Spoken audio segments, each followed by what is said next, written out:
Assalomu alaykum barchaga. Sizlar bilan Python darslarini davom ettiramiz.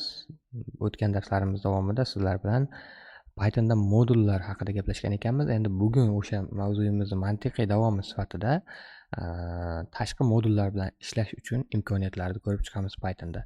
Demak, sizlar bilan bugun Pythonda virtual environment ya'ni virtual muhitlar haqida gaplashamiz. Endi endi e'tibor qaratadigan bo'lsangiz, mana menda aytaylik Pythonning versiyasi.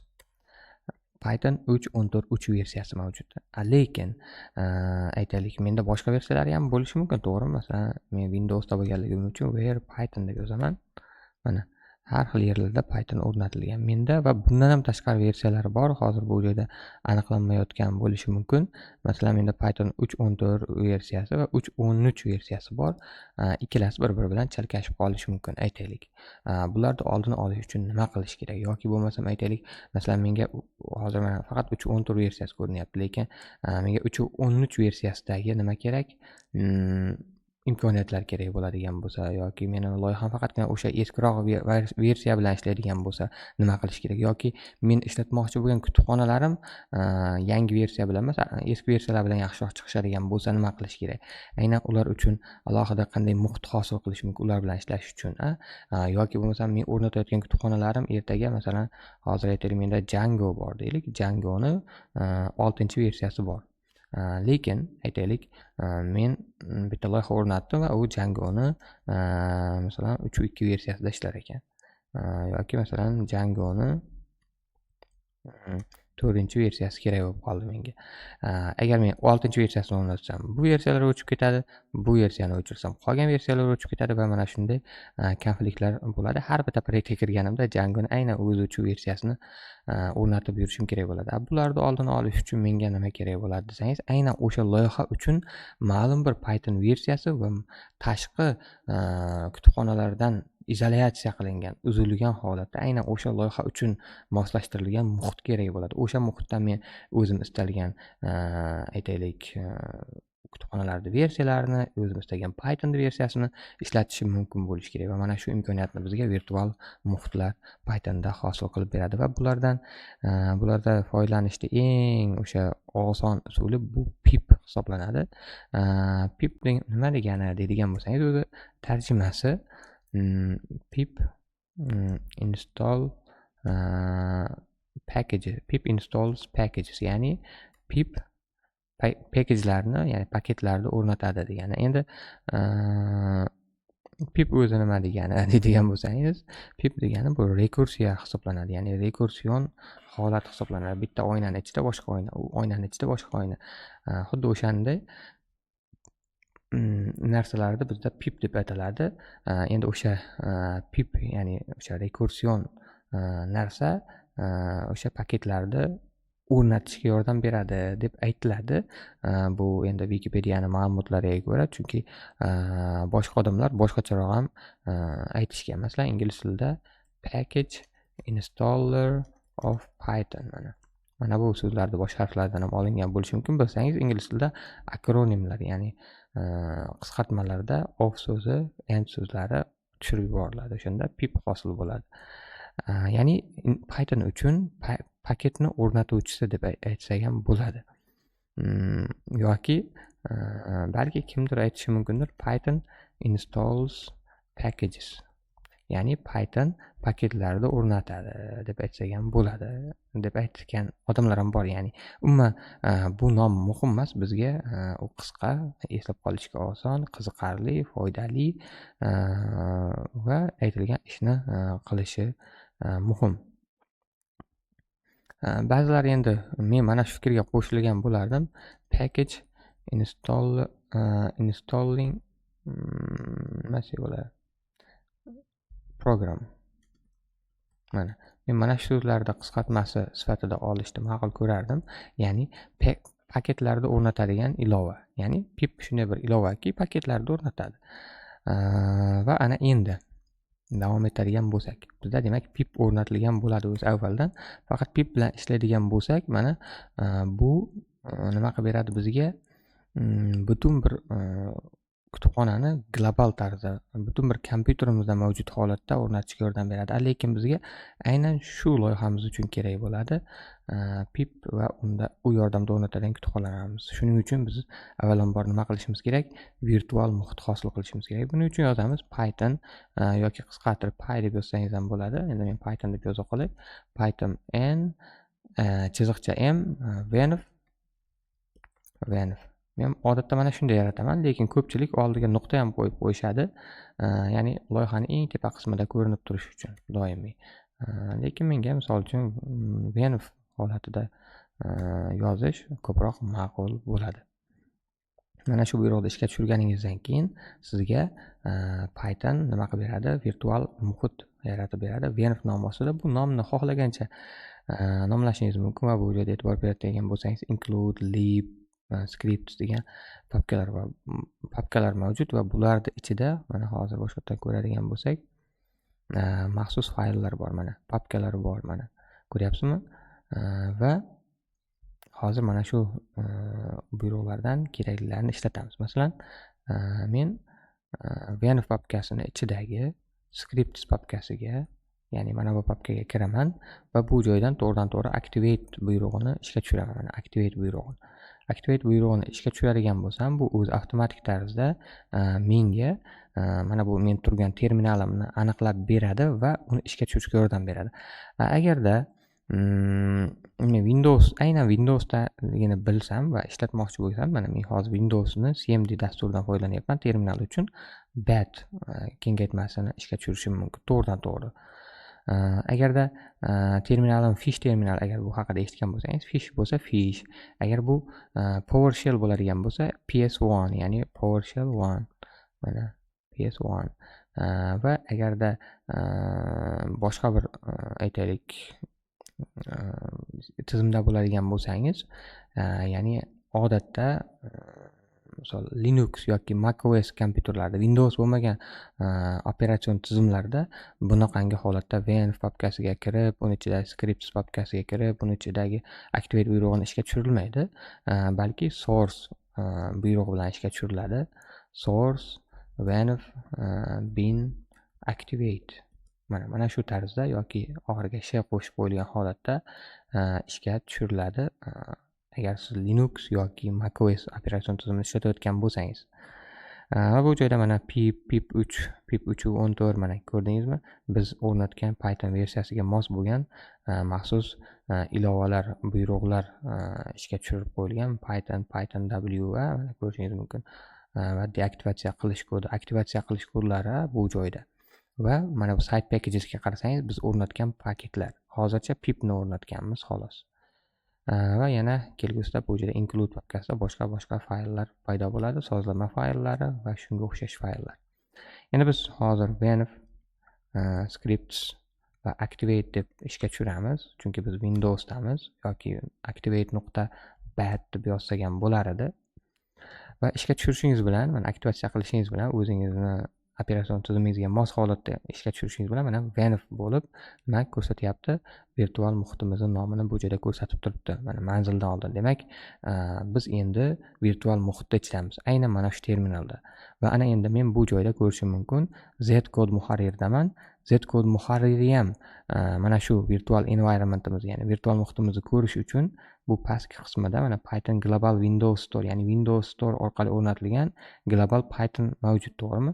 Buni o'rniga mana men Python venvni tanlab qo'yaman. Mana shunda mana bu virtual muhitimizga moslashib ishlaydi kod muharririmiz. Va ana endi bemalol buyruqlarimizni ishga tushirsak bo'ladi. Masalan, pip install requests degan kutubxona bor.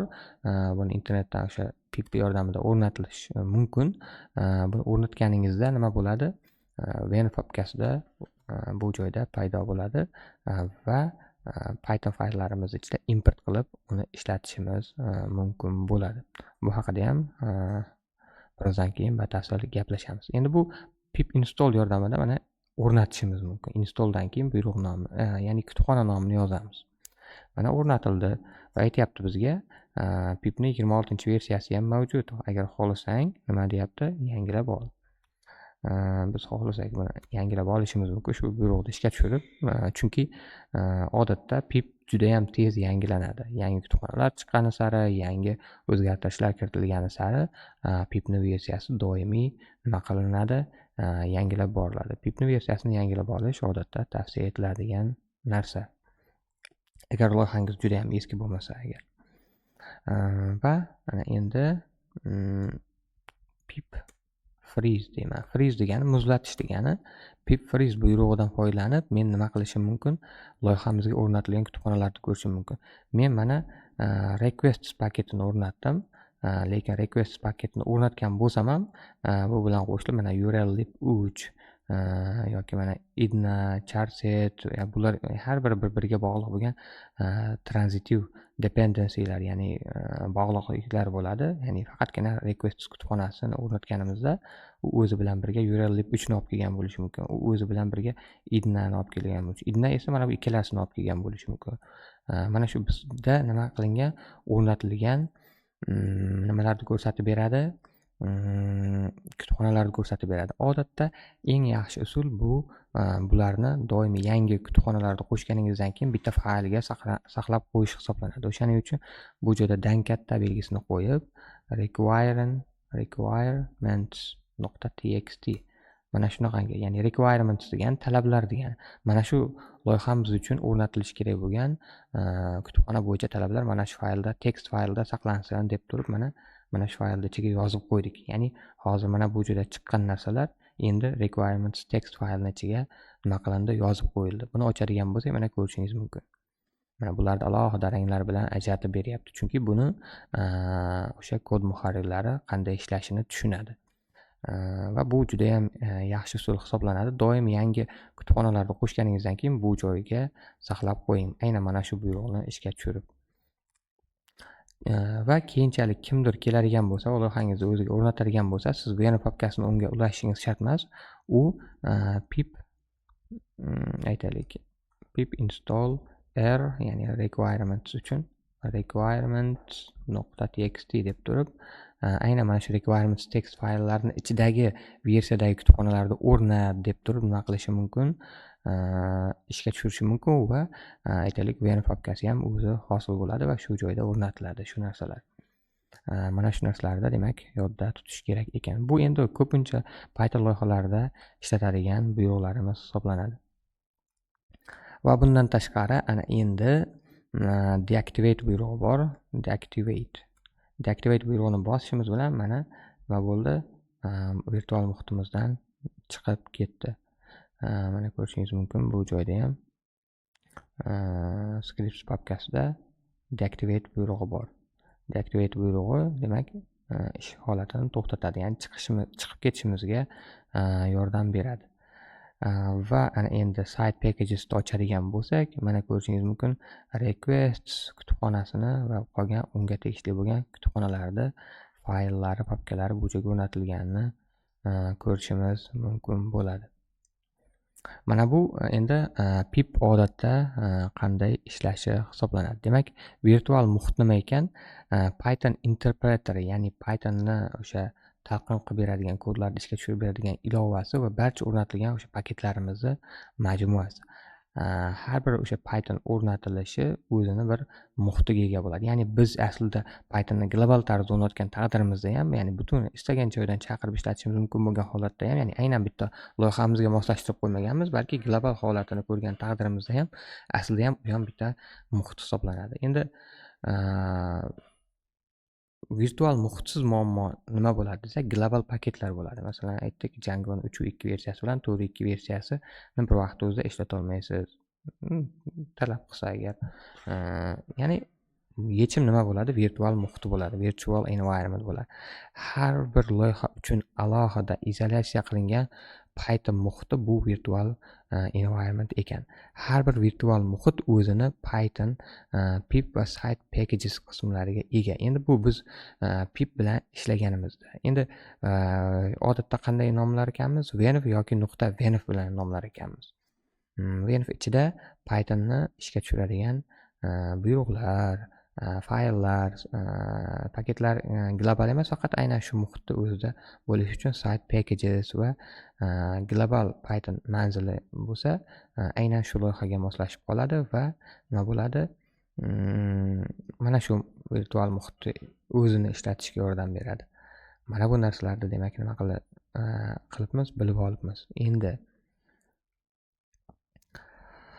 Xo'p, endi agar sizda Python buyrug'i ishlamaydigan bo'lsa, Py bilan ishlatib ko'rishingiz mumkin yoki Py3 yoki Py3.14 yoki buni Python variantida yoki mana Python 3. Mana endi bu odatda Linux yoki macOS operatsion tizimlarida bo'ladi. Mana shu buyruqlar bilan ishlatishingiz kerak bo'ladi. Aktivatsiya qilish esa o'sha ko'rsatganimdek source venv bin activate mana shu buyruqlar bilan ishga tushirasiz. Windows esa to'g'ridan-to'g'ri papkani ichiga kirib faylni chaqirish orqali. Va ana endi bizda o'sha Pythonni qayerlarda o'rnatilganini ko'rish uchun which Python deysiz. Linux va nimada macOS operatsion tizimlarida, balki Windows esa where deysiz. Where Python yoki where Py. Ko'rishingiz mumkin. Qayerlarga o'rnatilganini ko'rsatib beradi. Pip freeze ni ko'rib chiqdik. Pip freeze yordamida o'sha o'rnatgan mana bu requirements text faylidan pip install r, ya'ni r degani requirement fayli. Uni nomi esa bu joyda yoziladi. Bu nom xohlagancha yozishingiz mumkin. No, lekin nima? Bu endi requirements text deb yozilishi bu an'anaga aylanib qolgan. Xo'p, deactivate buyrug'ini ko'rib chiqdik va ana endi qanday qilib venv papkasini o'chiramiz terminal yordamida. Endi bu joyda mana bunday o'chirib yuborsak ham bo'ladi, trash yoki delete deb turib. Endi aytaylik macOS yoki Linuxda rmrf venv buyrug'ini ishga tushirasiz. Bunaqada esa Windows esa rmdir sq deb turib papkani o'chirib yuborishingiz mumkin bo'ladi. Ana endi bu pip Python 3 versiyasidan beri adashmasam birgalikda keladi. Python 3 versiyasidan beri standart kutubxonaga kiritilgan. Uni alohida o'rnatishimiz shart emas. Ya'ni doim bizda bu mavjud. Bu yerga yozib qo'ydik. Python 3 versiyadan boshlab pip standart kutubxona ichida. Va ana endi buni bemalol ishlatishimiz mumkin. Lekin pipga nima desak bo'ladi? Alternativlar, yaxshiroq yechimlar bormi deydigan bo'lsangiz, albatta bor. Masalan aytaylik, pip install virtual env buyrug'ini ishga tushirish orqali biz virtual env, ya'ni virtual muhit degan maxsus bitta paketni global tarzda o'rnatib olishimiz mumkin. E'tibor bering, bu joyda men venv virtual muhitini ichida emasman, balki global tarzda o'rnatyapman. Pip bilan global Pythonimizga o'rnatyapman. Bu virtual env venvdan ko'ra tezroq ishlaydi, imkoniyatlari ko'proq, eski Python versiyalari bilan ham ishlash mumkin. Bunda mana hozir ko'rsatib beraman. E'tibor bering, Pythonimizni haligida yangilaganimizda 26.01 ga u nima bo'lgan edi? Aynan mana bu venv papkasi uchun yangilangandi. Lekin global holat uchun yangilanmagan edi. Ko'rdingizmi? Bu nimadan dalolat beradi? Virtual muhit tashqi Python bilan aralashib ketishidan izolyatsiya qilinganligini bildiradi. Buni yana yangilab olishimiz mumkin. Va virtual envda ishlatib ko'ramiz. Mana misol uchun virtual envda ishlatish juda ham oson. Masalan, virtual env.venv. Endi venv deb yaratib ko'raylik. Endi farqli bo'lishi kerak-ku ikkalasi, to'g'rimi? .venv deb yaratadigan bo'lsam, menda biroz muammo yuzaga kelyapti.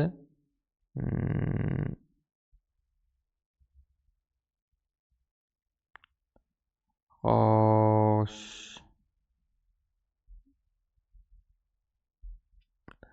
Demak, bu bizda loyihalarimiz yaratildi. Faqatgina bitta muammo yuzaga keldi. Mana bu joyga qaraydigan bo'lsak, bizda qo'shimcha narsalar bor. Mana site packages ichida virtual env, pth, mana bunaqangi fayllarimiz bor. Yoki Bu yerda buyruqlarimiz ko'proq va mana bu joyda cache degan yangi fayllar qo'shilgan, ko'ryapsizmi? Bular o'sha virtual envni o'sha qo'shimcha sozlamalari hisoblanadi. Va bu joydagi xatoga e'tibor beradigan bo'lsangiz, mana menda Python'ni versiyasini o'zini saytidan to'g'ridan to'g'ri o'rnatmaganman. Ya'ni men Windows Store degan o'sha Windowsni o'zini ilovalarda o'rnatadigan, xuddi Play Marketga o'xshagan ilovasidan o'rnatganman. O'shaning uchun bizda muammo chiqyapti. O'shaning uchun tavsiya qilaman, hech qachon Python'ni install menejeri bor, o'zini Python install manager degan ilovasi bor, yoki bo'lmasam Windows Store'dagi o'sha Python bor. Bular yordamida o'rnatmang. Chunki mana bu joyga e'tibor beradigan bo'lsangiz, Python global Windows Store turibdi, to'g'rimi? Mana bu narsani hech qachon nima qilmang deyman, ishlatmang deyman. Sababi unda mana bunaqangi fayllarni yozish, ularni ko'chirish bo'yicha muammolar chiqadi. Endi bizning holatimizda ishlamaydi emas, ishlaydi, boshqa usulda ishlatyapti bu joyda, lekin tavsiya qilinmaydi. Endi virtual env yordamida virtual muhitimizni yaratib oldik.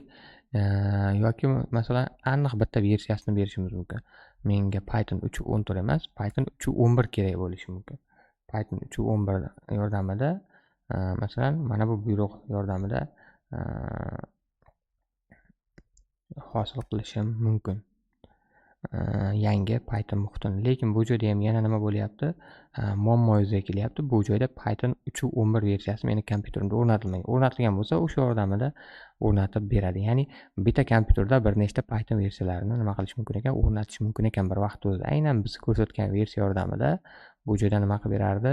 Virtual muhitni hosil qilib berardi. Aktivatsiya xuddi o'sha venv bilan bir xil. .venv scripts activate mana ishga tushiradigan bo'lsak, bir xil, faqatgina bunda paketlarni o'rnatish, ular bilan ishlash jarayoni tezroq va yana ba'zi bir o'ziga xos xususiyatlari bor. Endi bizda Conda bor, Conda degan muhit bor. Buni ko'pincha data scientistlar, machine learning va AI mutaxassislari biladi. Conda bu nima degani? Mini Conda va Anaconda degan ikki xil dasturimiz bor. O'shalar bilan keladigan Python ham bor. Endi bu ko'proq o'sha data science uchun ishlatiladi. Data science sohasida ishlatiladi. Python versiyasini ham boshqaradi. Bundan tashqari C va C++ kutubxonalarini ham o'rnatish imkoniyatini yaratib beradi. Endi bu haqida ham ozgina aytib o'tib ketish kerak deb o'yladim. Masalan, bu joyda bitta ko'chirib olgan narsam bor edi, o'shani ko'raylik. CondaPy deylik.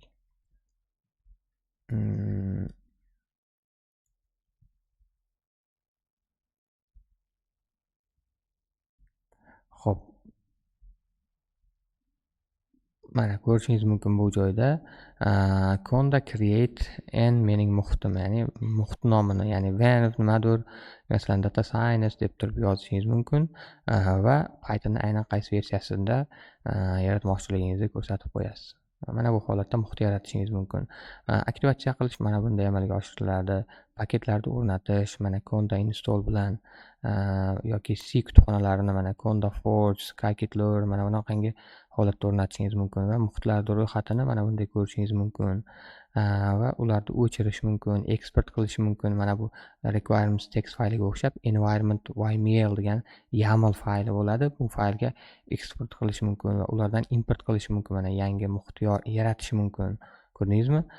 Bunaqa narsalarni ham endi men aytib o'tib ketishdi lozim topdim. Bundan tashqari bizda yana bitta narsa bor. Bu pipenv hisoblanadi. Buni ham shunday ko'rsatib o'tay. Pipenv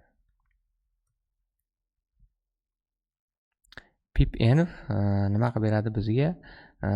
Mana Python install pipenv buyrug'i yordamida ishga tushirishimiz mumkin. Ishga tushirib tursin, o'rnatib tursin. Mana mana bunday o'rnatib olamiz.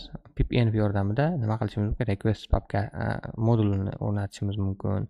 Django'ni aytaylik, istalgan bir versiyasini o'rnatishimiz mumkin. Masalan, va yana bitta narsa, bunda mana bu venv bilan virtual envdan, condadan farqli o'laroq aytaylik, bu o'sha venvga ko'proq o'xshaydi, faqatgina bu joyda aytaylik siz dasturni ishlab chiqayotgan jarayoningizda ishlatadigan, lekin aytaylik uni ommaga taqdim etganingizda kerak bo'lmaydigan kutubxonalar bo'lishi mumkin. Ya'ni development, ya'ni faqat dev uchun, ya'ni dev rejimi, development rejimi uchun, ya'ni ishlab chiqish uchun, loyihani ishlab chiqish vaqtidagina kerak bo'ladigan kutubxonalaringiz bo'lishi mumkin. Masalan, test qilish, nimadir qilishlari uchun, lekin ular foydalanuvchilarga kerak emas. Ya'ni deploy qilganingizdan keyin, foydalanuvchilarga u narsani yetkazib berganingizdan keyin ular kerak bo'lmaydigan kutubxonalar bo'lishi mumkin. Ular bilan o'zingizni kutubxonalaringizni chalkashtirib yubormaslik uchun productionga chiqqanda, ya'ni ommaga taqdim etilganda, yana mana bu keraksiz bo'lgan kutubxonalar ham o'rnatilib o'tirmasligi uchun ikkiga muhitni ajratib olishingiz mumkin. Va o'sha deploy qilayotganingizda yoki productionga chiqarayotgan vaqtingizda nima qilishingiz mumkin? Dev package'larni o'rnatmasligingiz mumkin bo'ladi. Mana bunday qilib, ya'ni biz alohida guruhlarga ajratib olishimiz mumkin o'rnatayotgan kutubxonalarimizni. Mana bu narsalarga nima qilib beradi? Yordam beradi. Mana bizga pipenv o'rnatildi. Bu joyda mana yozishimiz mumkin. pipenv install aytaylik requests. Bu to'g'ridan to'g'ri ishlaydi. Bunga bir virtual muhit shart emas, balki bu virtual muhitga o'xshagan narsalarni mana pip faylida saqlaydi. Mana o'sha aytgan kutubxonalarimizni bu joyga o'rnatgan. Mana dev paketlarimiz bu joyda, mana misol uchun, lekin umumiy paketlarimiz bu joyda bo'lishi mumkin, yoki misol uchun Pythonning versiyasi 3.14 ni qo'llab-quvvatlaydi deyapti. Ko'ryapsizmi? pipenv pip faylini hosil qiladi, mana bunaqangi maxsus. Demak, bu pip bilan nima yordamida ishlaydi? O'sha environmentlar, ya'ni ikki xil environmentimiz bor bizda.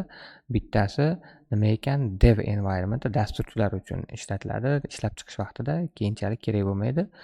Va production holatidagi nimalarimiz, kutubxonalarimiz bo'lishi mumkin ekan. Mana package'lar va dev package'lar.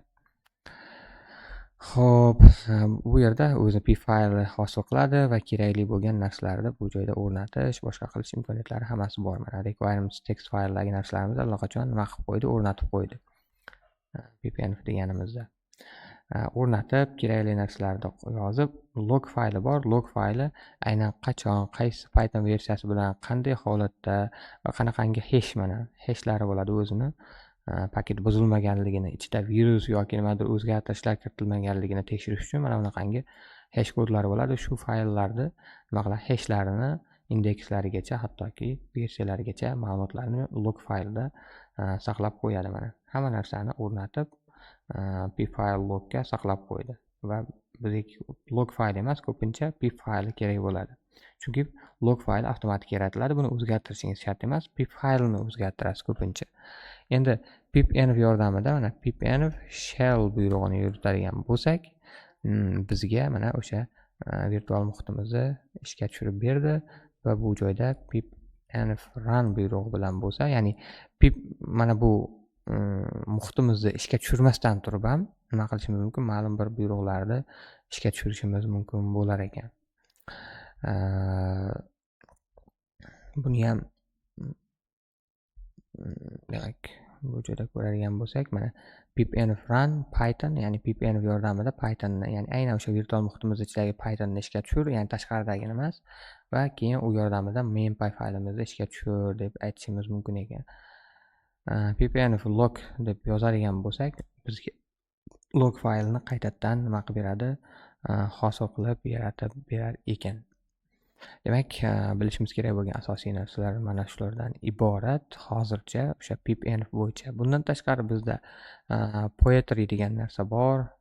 Poetry bu ko'proq zamonaviy hisoblanadi, ya'ni zamonaviy paket boshqaruv menejeri hisoblanadi. Paket menejeri bu joyda mana poetryni o'rnatish, pip bilan o'rnatish mumkin. pip install poetry deb ishga tushirishimiz mumkin. Buni deactivate qilib olay. Demak,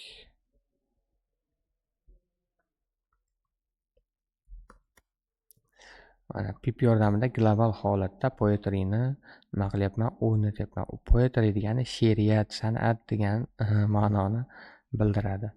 Endi poetry yordamida nafaqat o'sha kutubxonalarda o'rnatishimiz, balki yangi loyihalarda nima qilishimiz mumkin ekan, hosil qilishimiz ham mumkin ekan. Masalan, Poetry New byuro yordamida loyihamizni nomini yozadigan bo'lsak, bu juda o'sha bizga loyihani hosil qilib beradi. Masalan, My Project o'rniga aytishimiz mumkin, yangi loyiha. Va endi bu ikkala byuroni nima qilamiz? Ishlatib ko'ramiz. Avvalambor esa bizga o'sha Poetry global tarzda o'rnatib olinishi kerak. Bu Poetry, PipEnv, Conda yoki shunga o'xshagan mana narsalarni, ya'ni o'rnatayotgan muhitlarimizni bir martagina nima qilasiz? O'rnatib olasiz. Keyinchalik tezkorlik bilan, osonlik bilan va qulaylik bilan ishlatib ketaverasiz. Bu narsalarga esa ko'pincha nima qilib beradi? Pip o'zi o'rnatilgan bo'ladi. Pip yordamida uni o'rnatib olasiz. Xo'p, mana o'rnatib ham bo'ldi. Endi bu joyda Poetry yordamida yangi loyiha hosil qilamiz va ichiga kiramiz. Mana bu bizga butun bir loyihani kerakli fayllargacha hosil qilib beradi. Mana yangi loyihani ichiga kiradigan bo'lsak, mana PyProject toml fayli bor. Bu toml alohida format, text yoki mana bunaqangi p fayl emas, balki o'zi maxsus fayl kengaytmasi hisoblanadi. Mana loyihamizni ma'lumotlari. Masalan, men Otabek Sadriddinov otabek@gmail.com, ya'ni buni git ma'lumotlarimdan olyapti. Descriptioni agar xohlasam, yangi loyiha uchun versiyasi va nomi, loyihani readme fayli qayerda joylashgan, Python nechi versiyasini talab qiladi, qaysi paketlarni talab qiladi va yana Poetry uchun ishlatiladigan narsalar va hokazo ma'lumotlari bu joyda saqlanadi. Bu joyda readme fayli hosil qilib beradi. Testlar uchun mana yangi papka hosil qilib beradi va yangi loyiha uchun nimalar, fayl va papkalarimizni chiroyli holatda hosil qilib beradi. Ichiga kirib, nima yangi loyihamiz ichiga kirib nima qilishimiz mumkin? Ishlashimiz mumkin. Endi bu nima qilib beradi? Yangi loyiha hosil qilib beradi. Lekin aytaylik, bizda eski loyiha bor deylik. Eski loyiha. cd eski loyiha deylik. Eski loyiha. Endi ichida masalan aytaylik main.py fayli bor va bu print qiladi eski loyihani. Endi qarang, mana shu eski loyihamiz ichida Poetry ga o'tkazmoqchi bo'lsak, Poetry init buyrug'ini ishga tushiramiz. Bu bizga mavjud loyihamizni Poetry sozlamalariga moslashtirishga yordam beradi. Mana paketni nomi eski loyiha qolaversin, versiyasi aytaylik 0.01 versiya bo'lsin va yana aytaylik tarifi eski loyihani Poetry ga o'tkazish. Muallif men to'g'ri, MIT litsenziyasi ishlataman. Bu versiya to'g'ri.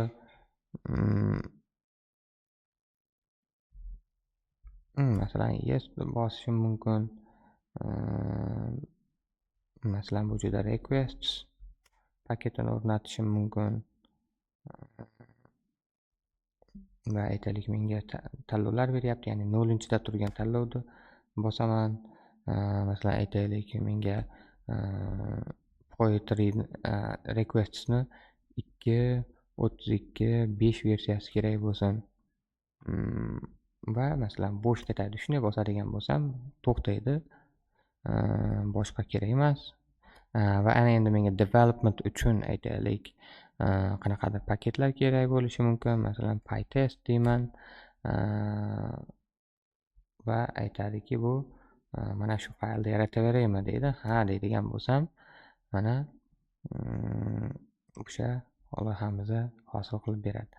Men endi mana bu joyda development dependencylariga hozir adashib ketibman. Mana bu yerda PyTest deb yozib yuboribman. Balki yesni bosganimda keyin mendan PyTestni so'rardi, uni versiyasini so'rardi, keyin o'rnatib berardi. Hozir bu joyda o'rnatilmadi lekin. Va endi masalan poetry add PyTest. Ya'ni poetry yordamida loyihamizga mana nima qilamiz? PyTestni qo'shamiz. Mana bizga virtual muhit hosil qilyapti. Mana bu nom ostida, mana bu papkada o'zini maxsus papkasi bor. Va unga mana biz o'sha PyTest kutubxonamizni qo'shib beryapti.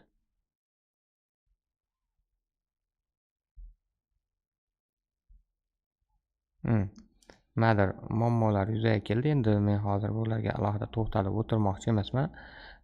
Masalan aytaylik, poetry add requests qilganimizda ham, misol uchun boshida kiritib olmaganimizda ham mana bunday holatda ham nima qilishimiz mumkin edi? Requests paketini o'rnatishimiz mumkin edi. Va ana endi masalan aytaylik, PyTestni men dev degan guruhga, ya'ni dasturlash guruhiga o'rnatmoqchiman. Endi poetryda qolgan, ya'ni pipenvdan ham yaxshiroq tomoni shundaki, masalan aytaylik, update qilib qo'yaylik, yangilash. Yaxshiroq tomoni shundaki, masalan bunda development package'lar alohida bo'lgan bo'lsa va paketlar alohida bo'lgan bo'lsa, bunda guruhlarga hosil qilishingiz mumkin. Faqatgina dev yoki production modida emas, balki staging, testing, nimadir degan qanaqadir tekshiruv bosqichlari, har xil holatlar uchun, ya'ni faqatgina dev va production modlar emas, boshqa modlarni ham nima qilish mumkin, ishlatish mumkin bo'ladi. Mana bu tarzda demak ishlatishimiz mumkin. Poetry add PyTest group dev deb turib ishlatishimiz mumkin. Endi bizda mana bu joyda qandaydir versiyalar bilan chalkashliklar yuzaga kelyapti. Shuni oldini olish uchun endi hozir bu narsaga to'xtalmay qo'ya qolamiz. Endi poetry ichiga kiradigan bo'lsak, mana xo'p, poetry install buyrug'ini yozadigan bo'lsak, avvaldan PyProject toml faylda ko'rsatilgan kutubxonalar o'rnatiladi. Poetryni aytaylik, mana shellini, ya'ni nimasi bor, virtual muhitini ishga tushirish uchun poetry shell buyrug'ini kiritadigan bo'lsak, o'sha hozir mana loyihamizni ichida yaratmadik-ku, nimani bizni virtual muhitimizda maxsus bitta papkada hosil qildi. O'sha papkani nima qilib beradi? Aktivatsiya qilib beradi va bu buyruq o'zi eskirgan ekan. Poetry env activate buyrug'ini ishga tushirishimiz kerak ekan. Endi bu yangi uslubi ekan. Yoki agarda eski usulda qolishni istasak, shell pluginini o'rnatib olishimiz kerak ekan. Mana demak, poetry env activate buyrug'ini ishga tushirganimizda yangi usulda mana bu bizga mana bunday matnni berdi. Bu matnni ko'chirib olib, bu yerga qo'yamiz va enter tugmasini bosadigan bo'lsak, mana C diskdagi mana bu papkada joylashgan qandaydir bizni o'sha virtual muhitimizni o'zi aktivatsiya qilib berdi. Mana eski loyihamiz Python 3.14 da aktivatsiya qilib bizga virtual muhitni ochib beryapti. Bu juda ketsak ham bo'ladi. Endi xo'p, poetry yordamida ma'lum bir faylimizni ishga tushirsak ham bo'lar ekan. Mana qolgan holatlarda ham ishga tushirsak bo'lardi-ku. Xuddi o'shanday mana poetry run main masalan main.py aynan mana shu loyihamizga tegishli bo'lgan Python bilan main.py faylini ishga tushir. Demak, biz papkamiz hozir eski loyihaga kirib olaylik. Mana ishga tushir desak, o'sha main.py faylimizni aynan bizni aytgan Python versiyasi bilan, ya'ni loyihamiz mana bu yerda ko'rsatgan Python versiyamiz bilan nima qilib beradi? Ishga tushirib beradi virtual muhitimizni Python bilan. Demak, mana shu narsalar ekan sizlarga aytmoqchi bo'lganlarim. Va bundan tashqari bizda yana bitta oxirgi narsamiz bor, ya'ni virtual muhitlar bilan ishlash uchun kutubxonamiz bor. Bu PyEnv. Mana bu PyEnv hisoblanadi. Buni ham mana hozir sizlarga ko'rsatib beraman. Mana bu Pythonni o'rnatilgan versiyalarini ko'rsatib beradi odatda. Va mana misol uchun hozir bu umuman ishlamayapti, to'g'rimi? Lekin PyEnvni ishlatish uchun nima bo'lishi kerak? Bizda Linux yoki Mac bo'lishi kerak. Ya'ni Linux yoki Mac OS uchun mana Python o'rnatilgan versiyalarini ko'rsatib beradi, aytilgan bir Python versiyasini o'rnatishga yordam beradi, global tarzda o'rnatishga yordam beradi, lokal tarzda o'rnatishga yordam beradi va Venv bilan birga ishlashga yordam beradi. Mana bu tarzlarda. Demak, bu Linux va macOS uchun ekan. Bu nima qilib beradi? Kompyuterda bir nechta Python versiyasini boshqarishga yordam beradi. Va requirements text fayli haqida gaplashdik. Va agarda siz pip mana bu requirements text fayldagi versiyalarni yangilamoqchi bo'lsangiz, pip install masalan upgrade, mana pip yordamida ko'rsatyapman. Pip install upgrade masalan requests deb yozasiz. Endi buning uchun avval virtual muhitimizga kirib olgan bo'lishimiz kerak. Masalan venv scripts activate loyihadan chiqaylik aytgancha. Xo'p, va mana misol uchun bu joydagi requestni 2.32.5 versiyasidan agar mavjud bo'lsa, undan yangiroq versiyaga, eng oxirgi versiyaga nima qilib beradi? Yangilab beradi. Va bundan keyin yana doimgidek nima qilishimiz kerak? Pip freeze requirements.txt. Shunday qilib bu joyda yangilab qo'yishimiz kerak bo'ladi. Demak, odatda nima qilar ekanmiz? Yangi loyihani Python mvenv orqali hosil qilamiz va keyin aktivatsiya qilamiz uni, keyin kerakli paketlarni o'rnatib olamiz yoki requirements text faylda o'rnatib olamiz. O'rnatsak, nimadir paketlarni yangilasak, pip freeze yordamida requirements text fayliga saqlab qo'yar ekanmiz. Keyinchalik bo'lsa nima qilamiz? Git commit qilamiz va mana shu joyda git commit qilayotganimizda, ya'ni gitga yuklayotgan versiyani boshqarish tizimlariga yuklayotganimizda albatta requirements text fayl yuklanganiga, lekin .venv yoki shunga o'xshagan virtual muhitni fayllar yoki papkalari yuklanmaganligiga. Endi bu joyda pip fayl yuklash kerak albatta, lekin pip log shart emas. Pip fayl log fayli shart emas. Bularni nima qilishimiz kerak? Yuklab borishimiz kerak. Mana requirements text va pip faylga o'xshagan fayllarimizni git tizimiga qo'shishimiz kerak bo'ladi. Lekin o'sha venv papkasini mana bu joyda gitignore fayli bo'ladi, bilsangiz, o'sha gitignore ichiga qo'shib qo'yilsa, o'sha git loyihani boshqarish tizimiga aynan o'sha papka yuklanmaydi. Masalan, bu yerga venv papkasini hosil qilishimiz mumkin. Venv papkasini yoki aytaylik pip fayl log faylini shunday qilib yozib qo'yishimiz mumkin. Bu fayllar git tizimiga yuklanmaydi va ortiqcha joy ham egallamaydi. Menimcha bugunga ancha yetarli bo'ladi deb o'ylayman. Keyingi darslarda ko'rishguncha xayr, sog', omon bo'ling.